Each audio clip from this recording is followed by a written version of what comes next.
All right, everyone, we're here for the best deck in Legacy's Deck Tech.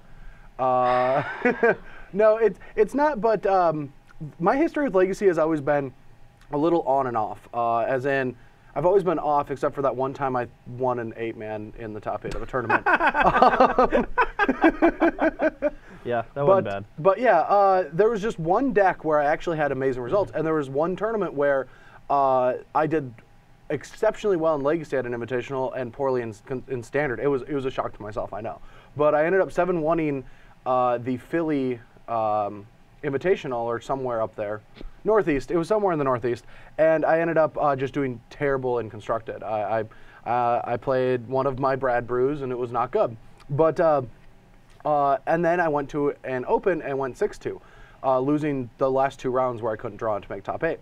But I've always played Deathblade and always done well. And this whole week I've been playing online, practicing for the Invitational, and doing really well with the deck. And a lot of people have told me that I shouldn't do that well with this, and we're going to talk about that in this deck tech. So I'm just going to briefly talk about the deck. You all know it already, that know Legacy. If you don't, we'll just go over every card we'll real give quick. you a brief rundown of exactly how the deck's supposed to function. So this is a fair deck that can get, you know, the downsides of this deck is the fast decks can go under you, and the other fair decks that are slower can go over you. But you're kind of this mid-rangey deck that has a lot of powerful cards, but sometimes just not a lot of synergies that go together. So you have Deathrite Shamans as 1-drop, Stoneforge Mystics as 2-drops for your equipment. You have some cantrips, ways to make your draw better, swords to just make sure that a lot of creatures aren't killing you, and then you have some hand disruption and Thoughtseize, some more on the board.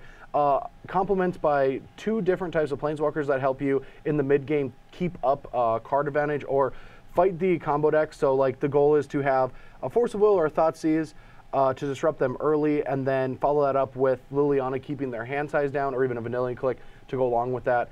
And then a lot of 3-drop creatures in Snapcaster Mage, Vanillion Click, and True Name Nemesis. Now, I know that some of you may be confused by when Brad says Snapcaster Mage is a 3-drop creature, but you're almost never going to cast Snapcaster Mage unless it's flashing back a spell like Ponder, Brainstorm, Swords of Plowshares, or Thoughtseize. So even though you have the option, you almost always want to try to get value out of it. But there are specific situations where you have an Umazau's Jitte or Batterskull in play, and you don't have that extra mana to actually flash anything back with it, and you want to just cast it as a, you know, an ambush viper, if you will, and just equip it with a thing. But I mean, if you're on your game too with a Snapcaster, sometimes you just play a naked Snapcaster. That's called playing it without getting value. And it's not actually. Yeah, it's not like you don't actually have to take the sleeve off or anything. Yeah, it's not like Terry So doesn't have pants on. Yeah, but I'll play that and then try to play and resolve a Planeswalker, knowing that my mana is going to be used for the next couple turns, and I want the body to protect a walker, especially if my Lily's going to go down to 1. If I'm making them sacrifice creature. But for the most part, this deck is just a fair deck. Now, I've been in conversations with BBD, Glenn Jones, Todd, a couple other friends, and everyone says that this deck is bad. And now, I usually take everyone's opinion in formats, but when it comes to Legacy, I have actually found that my results have been better paving my own path because I am not good at. No, it's true. Every time. Hold on. Can I interject for one moment? For one moment, then I'm going to take it back. That's fine. So every time Brad has ever done well in a Legacy tournament, he played the exact deck I told him to play. You mean like the You one mean time? the Invitational you won where you played Sneak and Show, and the Open where you 6-2 with Deathblade, and You're right. the Invitational you 7-1 with Deathblade. All right, and now I'm going to mention all the times that I've also listened to him and done awful. Reanimator, Rug Delver. That was Jerry. Well, you were and you on got board 9th too. place when you were playing Rug Delver. Not the first time. That was me and Drew Levin. Sure. We were homeboys then. Yeah. But other times I played Rug Delver. No, I mean, it's kind of a crapshoot listening to Todd for the format. You convinced me to play Rug Delver in the Invitational where I won. Yeah, that happened.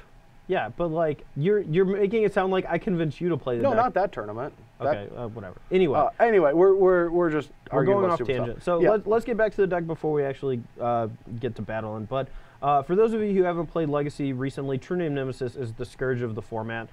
Basically, he makes all fair-on-fair matchups just completely lopsided, especially when combined with Stoneforge Mystic to put either Umezawa Jite or Batterskull on him. One of the easiest way to lose when you're playing a Fair on Farm matchup is just not have any answers in your deck to True Name Nemesis. That's one of the reasons why the deck now plays Liliana the Veil, whereas before it was playing cheaper creatures like Dark Confidant, and you know, it relied much less on edict effects, whereas now you have to up your curve a little bit. Now that you're playing True Name Nemesis, you have a lot higher density at 3 and 4 than you did before, which I actually think is bad for the deck, and that's one of the reasons why I don't think the deck is nearly as good as it used to be, though it is still a very powerful deck with a lot of very good cards in it. So one of the most detrimental cards for this deck to play against, I think, is Blood Moon.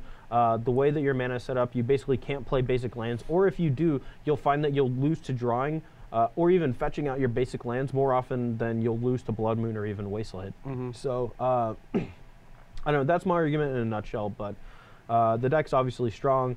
We can argue about it until we're blue in the face, but you know, legacy is legacy. Well, pretty much my argument is I do respect all their opinions, but I have YOLO swag. I haven't really lost with this deck. I actually am undefeated in daily events on Moto, except for the match where I obviously punted the last turn of the game. Because we all know Moto results, that's where it's at. They're just fact. We can just put that on concrete and just save it forever. That's just what's going to happen. Anyway, we'll go through the sideboard real quick, and then we'll be good. Yeah. All right, so the sideboard is fairly generic in the sense of I just copy and pasted an SCG top 8, and I've been battling with that.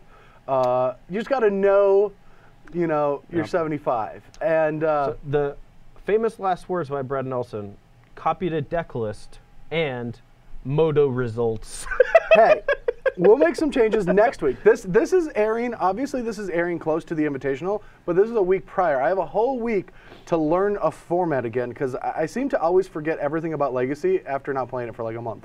But we'll just start off real quick. Surgical Extraction is a really good card against any Reanimator type strategy or Dread strategy, but one of the places that I really like it too is against like Sneak and Show matchups. Now I don't want all 3 of them. I just want a couple, maybe one. Yeah. Thoughtseize into like Surgical Extraction is actually pretty good against combo decks that have very few ways to actually do their combo, you know. And that's actually one of the ways that I actually lost to Joe Bernal at the last Open, where I made top 8 with Sneak and Show, was I got my sneak attack countered on turn 3, and then he followed that up next turn with a Surgical Extraction on my sneak attacks, and I only had 6 ways left in my deck to actually put a fatty into play, and obviously I didn't draw one and died. Yep, so. And that's a big thing. So this is one of the cards that because this deck doesn't have any real cards just specifically for the Sneak and Show matchup, you lean on this with this. Now I would want some other things, but we have the 4th Force Will, a 5th Swords in Path to Exile against a lot of the Delver decks, where some of them can't even get a basic, but even the ones that can, like when you play against Merfolk or stuff, they can't actually use it. Yeah, I mean, and if they're playing 5 mana Silvergill Adepts, I think you're fine. Yeah. Most decks in the format are built to utilize using 2 and 3 lands, and it's very hard for decks where Path to Exile is good for them to actually have any real use for that mana, so Path to Exile is almost always a safe bet. Yep. You're obviously not going to play this main deck over because it's not as good because the life tends to not matter. Yeah. But 1 Flusterstorm and 2 Spell Pierce as more ways to deal with combo decks. Spell Pierce is also good against any decks trying to play walkers or things of that nature. Yeah. It's less good in this deck than it is in most Delver decks, so I just want to point that out because this deck only has 2 Wastelands. It's not really putting any sort of strain on your opponent's mana base too often. Usually just uses Wasteland as a backup way to deal with a man land or you know, just a utility land to help out against decks like Cloudpost or just random off-the-wall decks that have weird lands that do stuff. But yeah, Spell Pierce, Flusterstorm, when you're able to attack people's hand with Thoughtseize and Inquisition, these cards actually get a lot better in the combo matchups because your opponent is afraid to get them discarded, so they'll jam them on turn 2, turn 3, and that lets your Spell Pierce and Flusterstorm actually be hard counter spells for 1 mana. I mean, that's just it, because we have 2 Vendilion Clicks and 5 ways to disrupt their hand that and even the 2 Snapcaster Mages to flash it back as well. Yeah, and so the opponent can't just sit on their spells and wait too long. Even if we're not putting a lot of pressure on them, we can, by the way of like end of turn flashing a Vendilion Click, getting that countered, untapping, stripping their hand of things, and that's why we have more hand disruption sideboard. And then the last cards are our anti-true name, anti-creature package, which is we have Zealous Persecution that tends to be good against cards like True Name, Young Pyromancer, Elves, And that's about it. Also, like Death and Taxes, especially since if Death and Taxes starts being able to kill our true names, you're going to want more answers to their creatures. Yeah. But the package of Zealous Conscripts and Supreme Verdict is one of the reasons I like this deck, because I actually just get to be the perfect control deck against aggressive style strategies. I personally like being in that spot where I just have all the crazy good answers in those matchups, and the cards that they're trying to fight aren't usually not these cards, so those are really good matchups. But that's what these are here for, especially Supreme Verdict was such a benefit when Ravnica came out, to not only be able to be pitched to Force of Will, but can't be countered against decks like Delver. So no Delver player liked seeing this card. That's true. I think that Supreme Verdict is specifically good against the Young Pyre versions and the Tarmogoyf versions, but I don't think it's great against the Stoneforge Mystic versions, because they usually don't have to overcommit to the board, whereas the Tarmogoyf versions just absolutely do. Yeah. You know, Young Pyromancer decks absolutely do have to overcommit to the board just to make their cards a little bit better. You know, like Nimble Mongoose isn't going to get it done on his own. Like, he has to have a tag team partner in Delver or Tarmogoyf. So Supreme Verdict not being able to counter is gigantic in a format where Force of Will and Daze are two of the premier counter spells. Yep, but that's the sideboard, and this is a really good match. It's going to be fun for you guys. If you don't really play a lot of Legacy, I hope these deck techs weren't boring and helped you guys out with understanding these two decks. But the way that this matchup is going to play out is going to be Todd's trying to be on the aggressive, but his deck can handle longer games too. Yeah, Young Pyromancer is just a huge threat that if Brad just doesn't have a sweeper effect for, he can get overwhelmed pretty easily, even with the Batter Skull in play sometimes, by the 1/1 tokens, you know. So it'll be fun to watch at the very least. Yeah. All right, we'll see you guys for the fights.